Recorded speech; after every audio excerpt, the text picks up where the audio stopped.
എമ്പുരാൻ എന്ന ചിത്രത്തിൽ മമ്മൂട്ടി ഉണ്ടോ ഇല്ലയോ? അതിൻ്റെ ഒഫീഷ്യൽ കൺഫർമേഷൻ ഇപ്പോൾ ലഭിച്ചിട്ടുണ്ട്.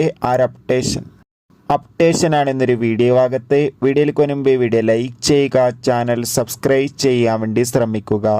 പൃഥ്വിരാജിൻ്റെ സംവിധാനത്തിൽ മോഹൻലാൽ, ടൊവിനോ തോമസ്, മഞ്ജു വാര്യർ എന്നൊക്കെ പ്രധാന കഥാപാത്രങ്ങളായി വരാൻ പോകുന്ന ചിത്രമാണ് എമ്പുരാൻ. ഏവരുമേറെ ആകാംക്ഷയോടെയായിരുന്നു ചിത്രത്തിൻ്റെ ഓരോ അപ്ഡേഷനും അറിയാൻ വേണ്ടി കാത്തിരുന്നത്.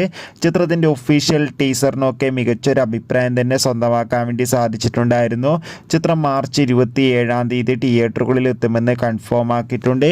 ഒരുപാട് പ്രതീക്ഷകളാണ് ചിത്രത്തിനുള്ളത്. ഫൈനലി ചിത്രത്തിൻ്റെ ഏറ്റവും പ്രധാനപ്പെട്ട അപ്ഡേഷനൊക്കെ പുറത്തുവന്നിരിക്കുകയാണ്. ആ അപ്ഡേഷൻ മറ്റൊന്നുമല്ല, പല നാളുകളായി ചർച്ചാ വിഷയം ചെയ്തതായിരുന്നു എമ്പുരാൻ എന്ന ചിത്രത്തിൽ മമ്മൂക്ക എത്തുമെന്ന്. എന്നാൽ ഇപ്പോൾ ഇതാ പൃഥ്വിരാജ് തന്നെ കൺഫേം ആക്കിയിട്ടുണ്ട് ചിത്രത്തിൽ മമ്മൂക്ക ഇല്ല എന്ന്. എന്തായാലും കാത്തിരിക്കാം കൂടുതൽ അപ്ഡേഷൻ അറിയാൻ വേണ്ടി. ചിത്രം മാർച്ച് 27 തിയതിയാണ് തിയേറ്ററുകളിൽ എത്തുക. ബൈ.